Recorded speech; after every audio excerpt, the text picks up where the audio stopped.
जय मित्रांनो, सर्वांचं स्वागत आहे आपल्या युट्यूब चॅनलवरती। तर बघा मित्रांनो, आज दुपारी जे काही ठाणे शहर आहे त्या ठाणे शहरच्या जे काही आगामी पोलीस भरती आहे 23-24 किंवा 24-25 म्हणू शकता।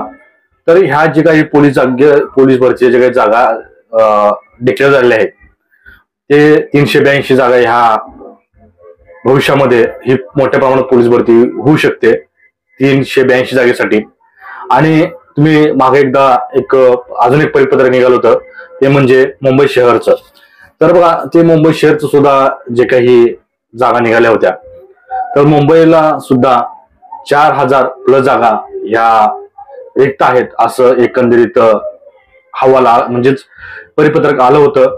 आणि अजून बऱ्याच SRPच्या जागा असू द्या किंवा इतर जिल्ह्याच्या जागा असू द्या, ह्या आता जशी जशी पोलीस भरती जवळ येईल किंवा जसे जसे जे काही फॉर्म भरण्याची तारीख जवळ येईल हे अशा जागा तुम्हाला पाहायला मिळणार आहेत। आणि महत्वाचं म्हणजे बघा, जे काही आता सध्या 12वीचे पेपर चालू आहेत तर त्या 12वीच्या विद्यार्थ्यांना सुद्धा सांगू इच्छितो की बघा, आपण 10वी-12वी करत असताना आपल्याला एकदम टोटल मार्गदर्शन माहित नसते की आपल्याला नेमकं काय करायचं आहे। तर बघा, तुमच्या आता जागेचं तर मी अपडेट दिलेलंच आहे, परंतु जे काही आपले लहान भाऊ आहेत किंवा लहान बहिणी आहेत जे नुकत्याच आता 12वी पासून बाहेर पडणार आहेत आणि 12वी नंतर पेपर चालू आहेत, त्याचा मेच्या पहिल्या आठवड्यामध्ये 12वीचा निकाल सुद्धा लागणार आहे। परंतु त्यांना ही पोलीस भरती भेटेल किंवा न भेटेल हे भविष्यात समजेल।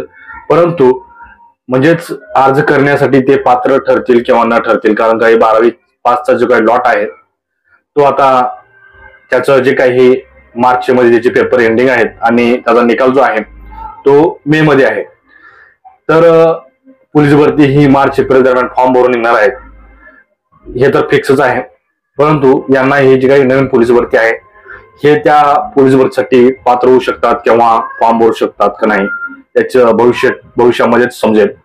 परंतु त्या भाऊ बहिणींना मला सांगायचं आहे की जे काही महाराष्ट्र पोलीस कसं बनतात, तर महाराष्ट्र पोलीस हे प्रथम तुम्हाला 12वी पास व्हावं लागतं। यामध्ये कोणत्याही टक्केवारीची गरज नाही, तर फक्त तुम्ही 12वी पास असाल तर चालतं।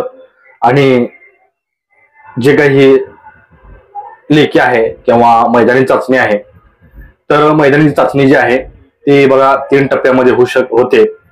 तर 1600 मीटर, परत 100 मीटर आणि गोळाफेक। तर 1600 मीटरला तुम्हाला मित्रांनो 20 मार्क आहेत, गोळाफेकसाठी 15 मार्क आहेत आणि 100 मीटरसाठी 15 मार्क आहेत। असं जे काही टोटल मैदानी चाचणीचं काही गुण आहेत तर ते टोटल 50 गुण आहेत। आणि महत्वाचे म्हणजे बघा, प्रथम ही मैदानी चाचणी आहे, मुलींसाठी सुद्धा अशीच प्रक्रिया आहे, फक्त त्यांना 1600 मीटरच्या ठिकाणी 800 मीटर आहे, बाकी 100 मीटर आणि गोळाफेक आहे। बाकी त्यांचं जे काही मोजमाप किंवा जे काही गुणपत्रिका आहे ते त्यांचं वेगवेगळं आहे। तर ही अशी महिलांसाठी सुद्धा 12वी पास लागतं। तर बऱ्याच विद्यार्थ्यांना माहित नसतं की बाबा, भरकटलेले असतात की आता आपण 10वी नंतर काय करायचं किंवा 12वी नंतर आपण काय करायचं, लवकर समजत नाही। या कारणामुळे आपण ही एक अपडेट तुम्हाला देत आहोत की पोलीस जे काही 12वी नंतर नेमकं काय करायचं आहे, तर 12वी नंतर सुद्धा तुम्हाला डायरेक्ट पोलीस भरती करू शकता किंवा पोलीस होऊ शकता। तर मराठीचा जो काही म्हणजे काही मैदानी चाचणी झाली तुमची, मैदानी चाचणीविषयी तुम्हाला सांगितलं मी। तर आता लेखीसाठी काय असतं तर हे सुद्धा तुम्हाला सांगणार आहे। तर लेखीसाठी बघा, तुम्हाला जे काही आता तुम्ही 10वी-12वी किंवा आतापर्यंत जे काही गणित बुद्धिमत्ता शिकत आला आहात ते गणित बुद्धिमत्ता असतं।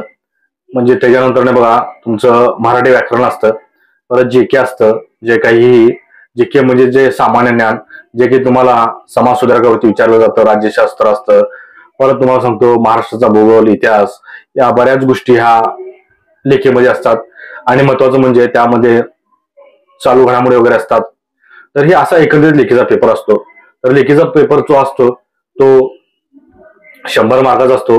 तर त्यामध्ये तुम्हाला गणित हे 25 मार्क, बुद्धिमत्ता 25 मार्क आणि सामान्य ज्ञान आणि हे सर्व धरून चालू घडामोडीवरून 25 मार्क आणि मराठी व्याकरण हे 25 मार्काचा, असं टोटल 25 चोक 100 असे हे 4 विषयामध्ये मराठी पेपर विभागला गेलेला आहे.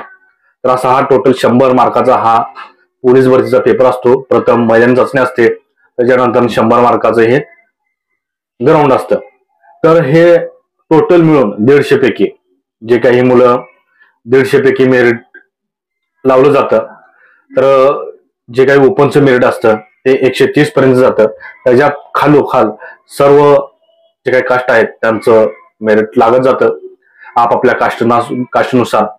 आणि महत्वाचं म्हणजे बघा, ज्या ज्या विद्यार्थ्यांनी एनसीसी केलेला आहे त्यांना एक 5 मार्काचं एक रिझर्वेशन हे महाराष्ट्र शासनानं ठेवलेलं आहे. तो सुद्धा या 12वीच्या विद्यार्थ्यांनी त्याचं संधी करून घ्यायचं आहे, त्याची संधीचा फायदा उचलायचा आहे. जर जनरल तुमची कास्ट SC असेल, OBC असेल, ओपन असेल, समजा SCचं मेरिट लागलं 125 लागलं आणि जो काही NCC करणारा विद्यार्थी जर त्यांनी 120 मार्क घेतले तर तो विद्यार्थी 120 वाला पोलीस होऊ शकतो.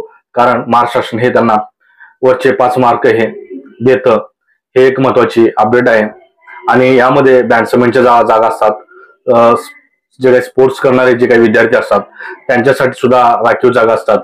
तर अशा ह्या एकंदरीत प्रकारे पोलीस भरती ही 12वी झाल्यानंतर खूप सोप्या आणि साध्या पद्धतीमध्ये तुम्ही भरती होऊ शकता.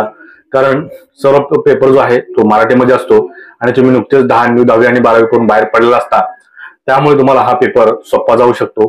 फक्त तयारी करायची आहे, तुम्हाला मैदानी चाचणीची करायची आहे. बघा, इतकाच व्हिडिओ होता. व्हिडिओ आवडल्यास नक्कीच लाईक, कमेंट आणि महत्वाचं म्हणजे सबस्क्राईब करायला विसरू नका मित्रांनो. जय हिंद.